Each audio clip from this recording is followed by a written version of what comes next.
everybody, here we are on Yaffa Street at the entrance of the open shuk. I'm just going to turn some circles so that as you arrive you can see what I'm seeing, and then we'll start our walk. I'm just going to step out of the frame and let you catch the beauty of the shuk.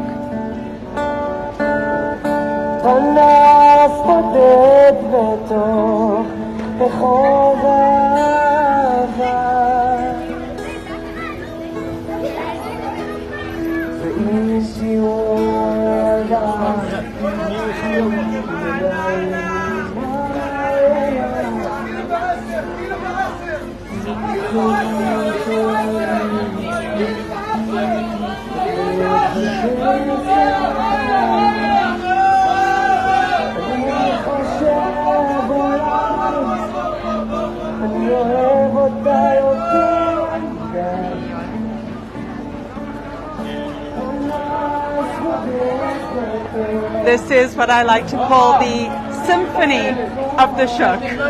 All of the different sounds. Seeing who's with us. Jeannie, hi.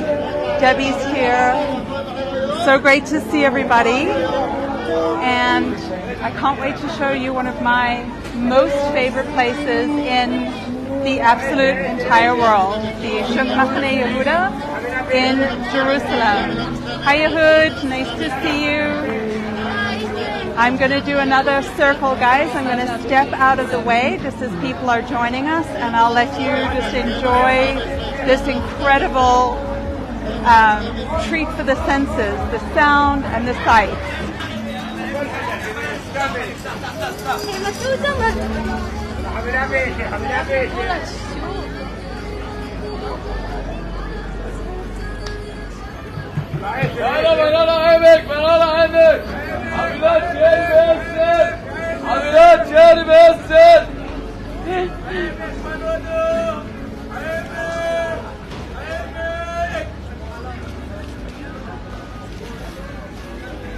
The sound that you're just hearing now is one of the things, it's a ubiquitous sound at the shuk. The shopkeepers, when they have something good, a good deal, a good value, you can hear. we got mangoes. We've got bananas. We've got sabra fruit, and we've got energy. Say hi.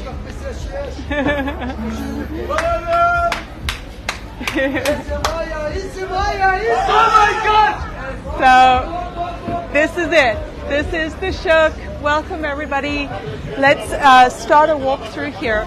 You know, when I was driving to get to the shuk, I thought to myself how excited I was to have an opportunity to share this with all of you. I hope that you will share this live with your friends and family who weren't able to join us today, because for people who love Jerusalem, this is such a great place to see. And Carol, what are the smells? Let me tell you, when I first arrived, I walked past a shop that was making cooked meat. I could smell this delicious meat flavor. Then I walked past a grocer who had a lot of mangoes, and I had this wonderful mango scent. So this is one of the things about the shuk that really is amazing, is it is a complete sensorial experience. Sight, scent, touch, sound, taste, the works. You're going to get all of it right here at the shuk. So for those of you who've not traveled to Israel before, the shuk is the open and closed market in the center of Jerusalem. It's called Mahane Yehuda. It was named after a Kurdish neighborhood in the 1880s, and it has been a central part of the energy of Jerusalem from the time it was established, and it still is today. So I'm going to do a circle here to orient you to where we are. We are now in what's called the open shuk. Why is it called the open shuk? It's open air. So I'm going to turn around. I'll step out of the frame so you can enjoy. You'll see they're selling sweets, A little bit further down, beautiful fresh produce. And this cuts across from Yafo Street to Agrippus. We've got a little store that's selling wines and olive oils. You can see there's even a tiny little pharmacy right behind me. So if you need the pharmacy, you can even get that. And I'm going to show you something that's really amazing. One of our Lev Haolam producers, he's actually a farmer, his name is Amit Katz. He participated in a project last year. His farm is down on the Egypt border, the Sinai border with Israel. So you can imagine it's very dry, not any rain really, and he grows tomatoes, and to my great astonishment, he grows also pineapples. So these are not necessarily his pineapples, but these are Israeli pineapples. So you can see they're a little bit smaller than maybe what you would see in the grocery store, say in the States. But how incredible is that to think that they're growing pineapples in Israel in the desert? Okay. So one of the things that really is special about the shuk, speaking of pineapples, is that this is a very seasonal market. One of the things that I first noticed when I came to Israel was that you don't get everything all year round. You don't get avocados 12 months out of the year. You get them when the avocados are in season. So everything is seasonal, and it makes, I'm going to step out here so you can see this market over here. It makes shopping very exciting because you get what you can get. Hello, my friend. How are you? You're fine. My name is Isha. You have reality, These are friends all over the world. You know my mom. Sorry, Mom. Mom called. So this is a very Israeli moment that you just experienced. Our friend Ishai, who wanted to say hello to you, and his Ima phoned him. He had his earpiece in. You know, when your mom calls, you got to go. So he took off to talk to his mom. Okay. So everything I was saying is seasonal, which is really very, very fun. And it's one of those things that locals, when we come to the shuk to shop, if you see, they have cherries, you tell your friends, cherries are in season. Or if you see strawberries, the strawberries are here. And a lot of times you only know what's in season by the scent. You're walking down through the open shuk and you suddenly catch the scent of guavas and you're like, wow, guavas are in season. It gives you a sense, I think, of appreciation for the ebb and flow of the year. You really get a feeling of, Hashem, God's creation, because you feel how different things are suitable to different seasons, and you get to enjoy them in that time. So I'm going to do another step out of the frame just so that you can see what's happening around me.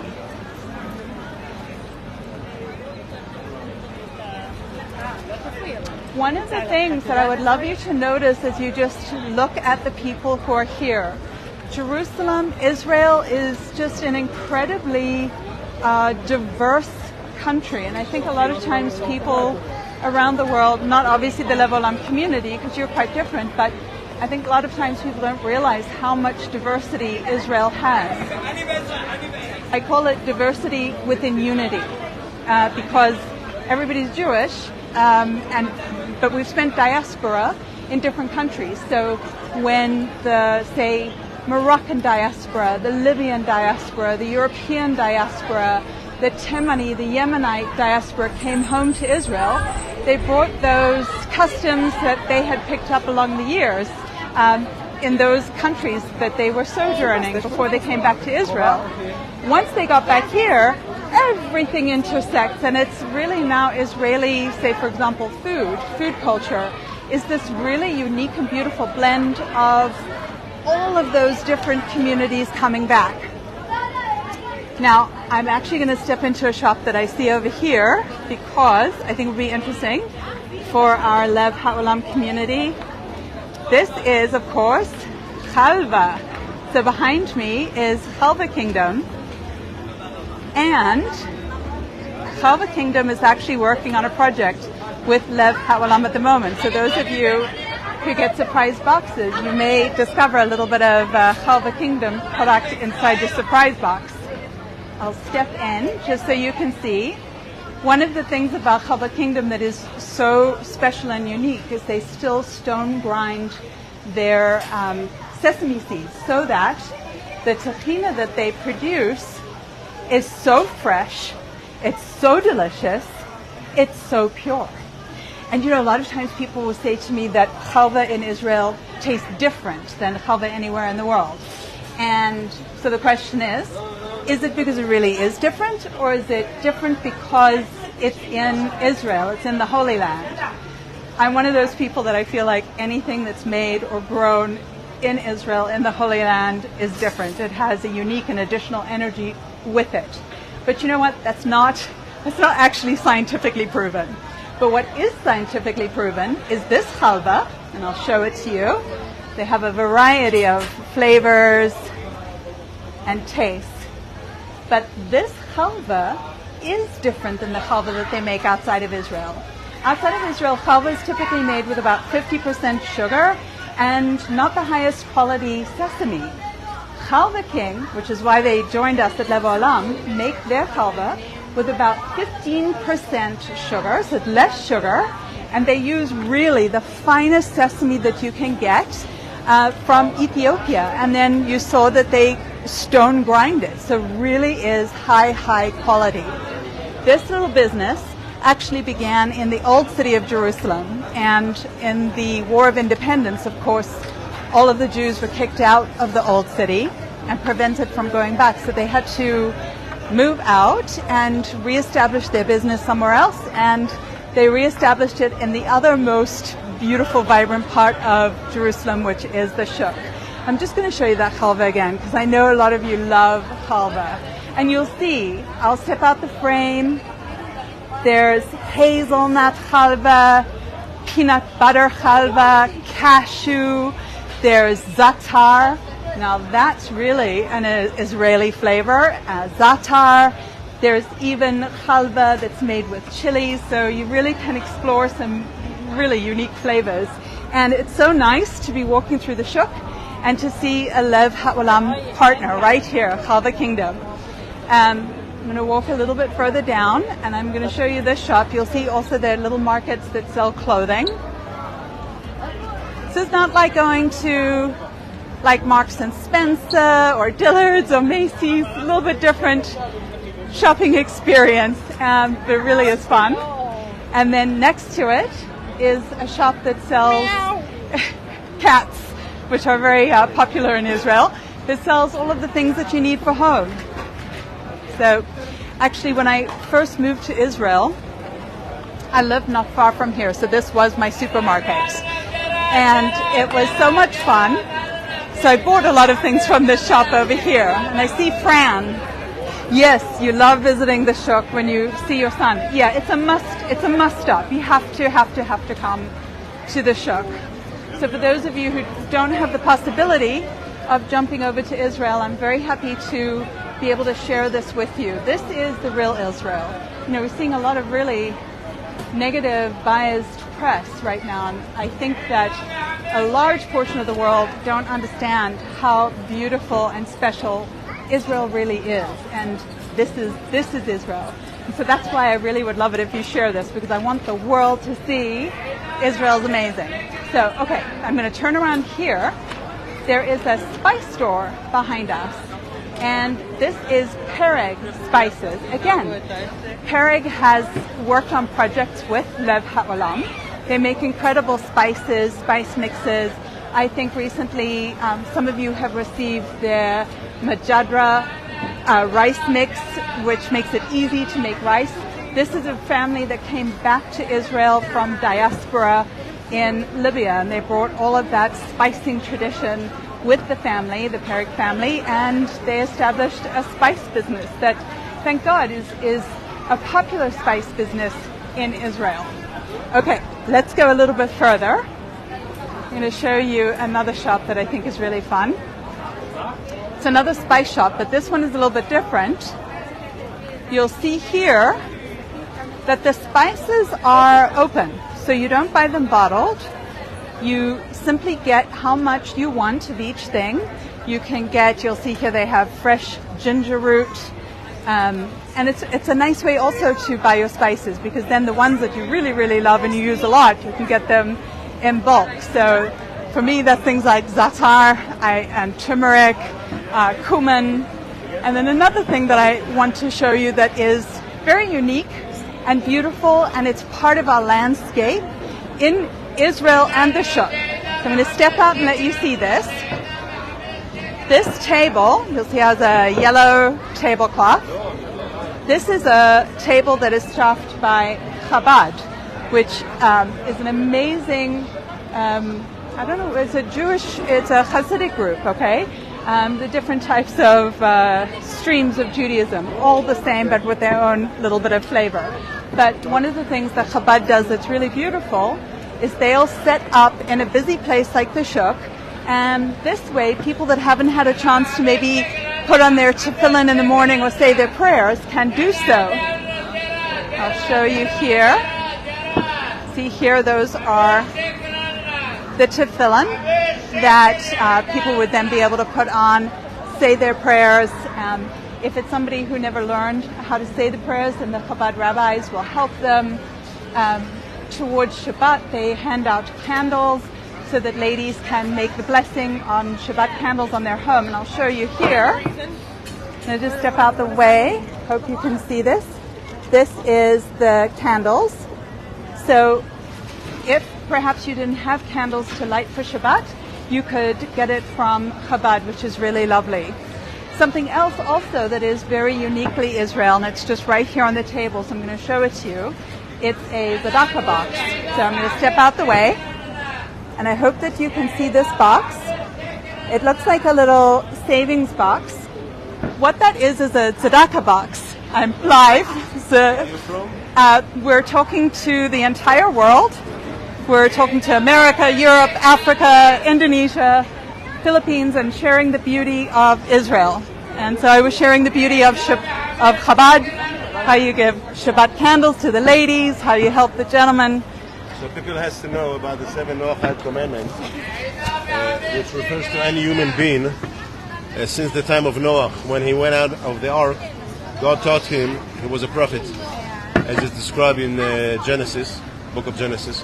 And he taught him the 7 universal rules, regardless where you're from and who are you, that these are called the 7 Noahide commandments. And you can Google the 7for70.com. It's for free.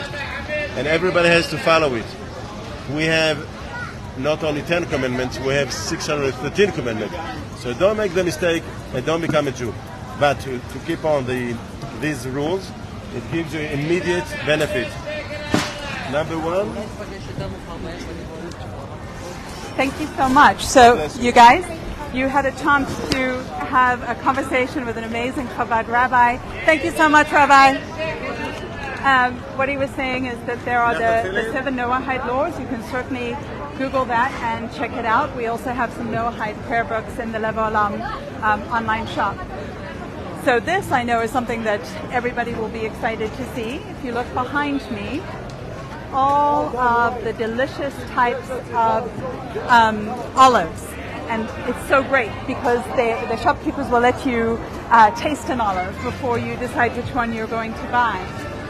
So Rachel, you were asking if the shuk is open 24/7. And no, it's not. In Israel, we call it 24/6. So on Shabbat, the shuk is closed. And one of the things that is very unique to the city is as you're getting towards Shabbat on a Friday, people will come out and call, like, close your store, Shabbat's coming, so that the shopkeepers can close down their shutters and get home to their families.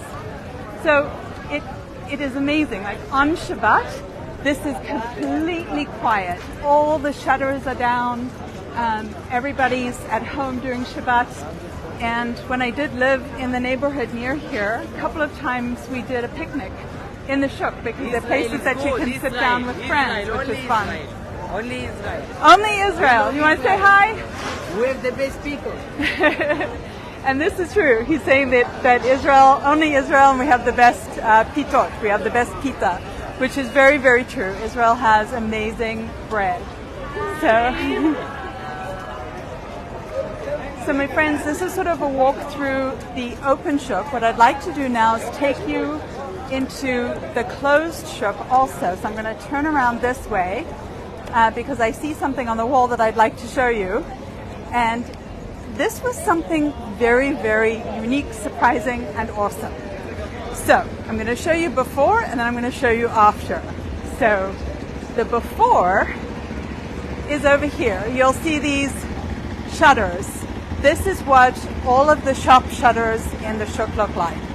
And overnight, some years ago, a street artist by the name of Solomon Souza came and painted beautiful murals on the shutters so that now when the shutters are closed, it looks beautiful.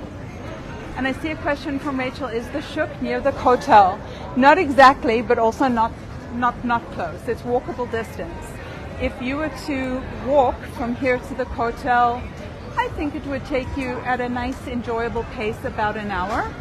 But if you're going during the week, you can take the light rail, in which case the light rail from here to the kotel's maybe 10 minutes, 15 minutes, and then it's about a 15-20 minute walk to the kotel. So it's very much doable from this location.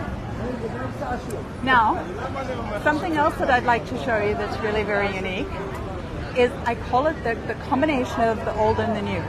So the shuk was really advanced in about the 1920s. During that time, Israel was part of the British Mandate. Following the First World War, the British took responsibility for a lot of the Middle East, and Israel was included in that, and it was called the British Mandate. So we do have them to thank for bringing a little bit of bureaucracy in order, and they in the 1920s took the open air stalls that comprised the shuk and started putting them into regular buildings and upgraded sanitation and that sort of thing. So the buildings that you're looking at around me, many of them date back to the 20s, 30s, and 40s. Now I'm going to turn around, and I want you to notice you're going to be looking at, first of all, the old, which is from the 20s, 30s, and 40s. Then you'll see a very large Bring Them Home poster, which is, of course, as I've mentioned to you, whenever we're live, wherever you go in Israel, we never stop thinking about our hostages, praying for our hostages, and even when you're in the market having a fun day shopping, you have to take a moment. You have to take a moment to say a prayer and to beg God to please return them home. I pray that we'll be sharing good news soon. Above that poster, you're going to see a new building that's being built, and this is like reaching the sky. So I'm going to step out of the way, and I'm going to kind of give you vertigo because I'm going to pan this up. So here we go. Behind me there, you see the shops down below, which are in the older buildings.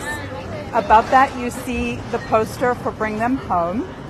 And then above that, here you go, giving you vertigo, tilting it all the way. You can see new construction. There is a lot of building that's happening around here, so these will turn into apartments with shops and so forth down below. But it's really, to me, quintessentially Jerusalem, Israel, that you have a combination of all of these different things. And I see the prayers for the return of our hostages. Thank you. I know when I talk to this community, I know that you're all praying all the time for our hostages and our soldiers, and we really appreciate it. Speaking of which, there goes a soldier with his friend walking behind me. Okay, let's walk inside here. We're going to go inside the closed, now what we call the closed shuk. So I'm walking in, and you'll see, why is this called the closed shuk? And giving you vertigo again. It's because it's closed. There's a roof, which actually is so fantastic in the summertime because it's so hot. And to get a little bit of shade is a godsend. So I want to show you something else that's very uniquely Israel shuk. But here, you'll see all different kinds of roasted nuts. I feel like nuts are a national obsession in Israel. People always buy nuts, which they eat then on Shabbat.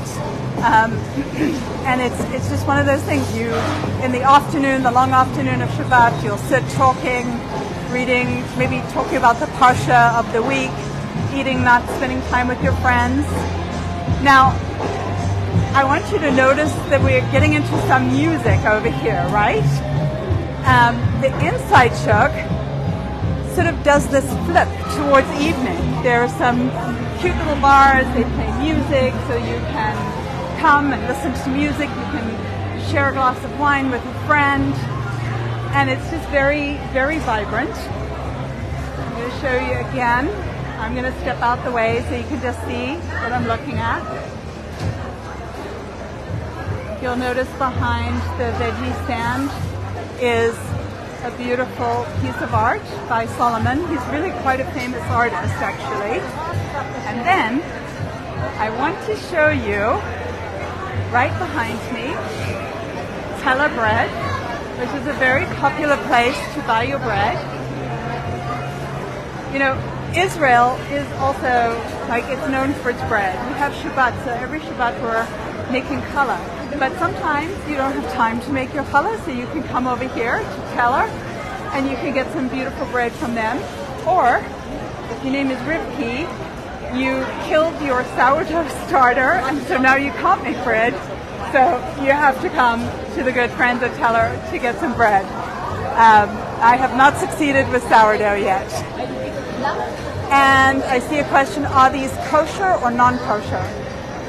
For the most part in the Jerusalem shuk it's kosher. But with that said, whenever you're shopping, if keeping the laws of kashrut are important, you always want to look for what's called the tuda, which is, I'm going to look for one, I see one, I can show it to you. The reason why you look for the tuda is there are a lot of different types of organization that oversee the kashrut.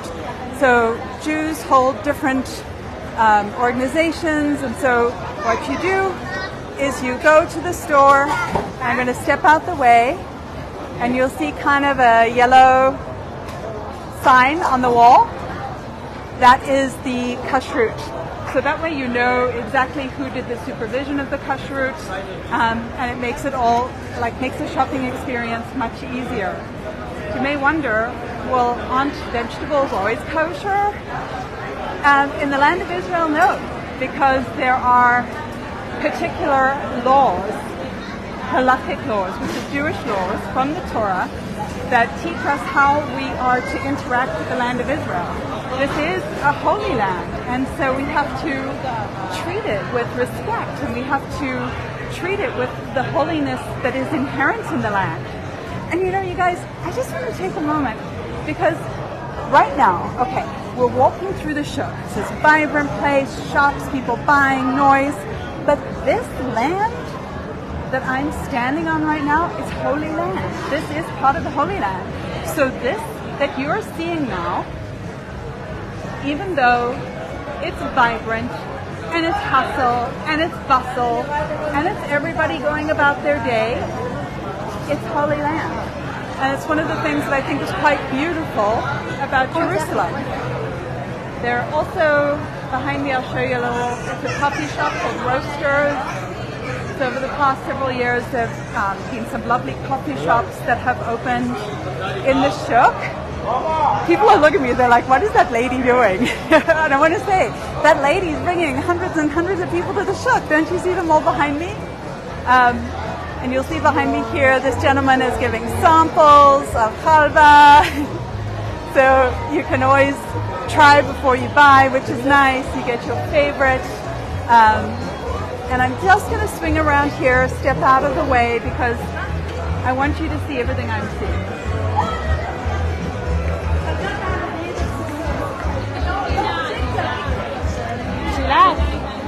You want to say hi?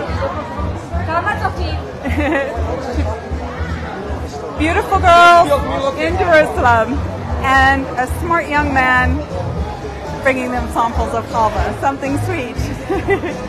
I'm going to step just forward here. I want you to see how it switches for night. This area here is a very vibrant night scene. But I also want you to notice what they have. Oh, it just changed. It's switching on their television. Let me switch here. It's Bastavar. So you can see, this is very modern, right? Beautiful design, fresh, it's modern, and the shuk has a little bit of everything for everyone. It's amazing. And I'm going to step here, another beautiful mural from Solomon Salza. He has really his, and the thing that's interesting about his murals, a lot of them have biblical themes, have Jewish themes, have themes that relate to the land of Israel, which I find quite beautiful. It's unusual, right, for graffiti or for street art. And of course, hummus, which everybody loves. You can't go anywhere in Israel where there isn't hummus. Behind me here is a very popular group. Say hummus, hummus hi!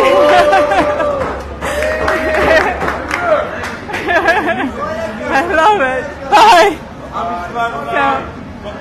So, you know, something else that I love, you guys, is as we do these walks together, you really just see how joyful Israelis are, just how much they're excited to share the beauty of this country with you, with people who love Israel, and how we're happy to bring people who've never experienced Israel, maybe don't understand why it's important for all of us, and to share this country with them.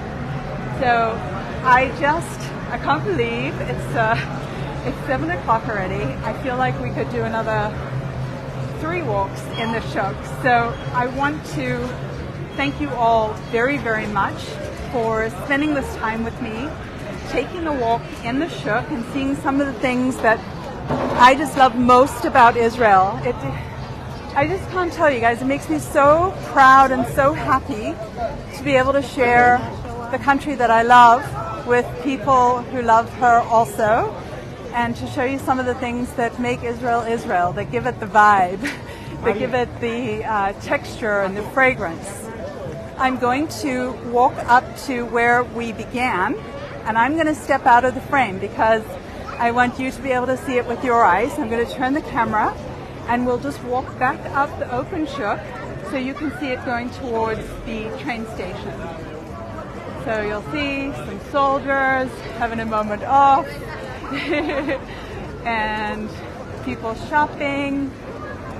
The gentleman that you see dressed in black and white, it's a kind of a style of dressing that religious Jews employ, so you can notice that. And I just want you to see this so you can soak it in. Also gives you sort of a sense of where we've been. We did just a little circle. So next time that we walk in the shuk, I'm going to take you to the Syrian shuk, and I'm going to take you to the other hidden parts of the closed shuk. Notice also, you guys, above all of the shops, those are apartments. People actually live there. Some of them are nicer than others. Some of them have been renovated. Some are in the process of being renovated. But it is a very popular place to live in Jerusalem because it's close to the train station. You can walk to the central train station, which makes it very easy also to get to Tel Aviv or Haifa or other cities around Israel. And you just walk downstairs and you're at the supermarket. And I'm just going to step into this one and show you again how beautiful this produce looks. It just makes you want to buy everything. Look at those mangoes. Wow. Delicious, delicious. And I want you to notice also the sign that is a 2 of kashrut. See here how beautiful everything looks. It's really nice. Of course, right now it's summer vacation in Israel, so you're seeing a lot of families that are out doing some fun activities with their kids. It's been very challenging for families during summer vacation this year because many of the places that we would traditionally travel to, for example, up in the Golan, it's just too dangerous right now to go there. So we're seeing lots and lots of families out and about in Jerusalem. I'm going to come here so you can see the bread. So you can get fresh bread every day. And one last thing I'll show you over here with the bread. It's so divine. You'll see here they make little pita bread, but it's with spices on it. So those ones are baked with za'atar. It is divine. It's so tasty. You have to really exercise a lot here because you can see how you could just go from one taste bud experience to the next in the shuk. And I'm going to leave you with this beautiful young man who has been busking, and he has the most beautiful voice. And I thank you so much for spending time with me today. Bye, guys.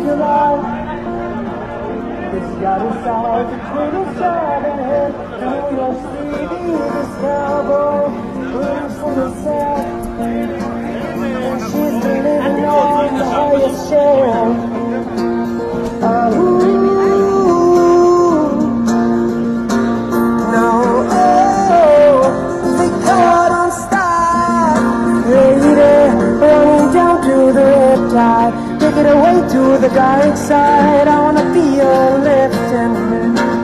I love you when you sing a song, and I got lumps in my throat 'cause you're gonna sing the words. So I just gotta know if you're gonna stay. I just gotta know. I can have it any other way. I swear she's destined for the screen. Closest thing to Misha Pfeiffer that you ever see. Later, running down to the red tide.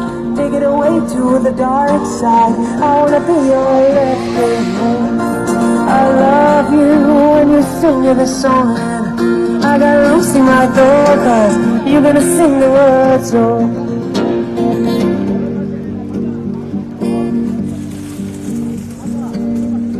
I remember when I lost my mind.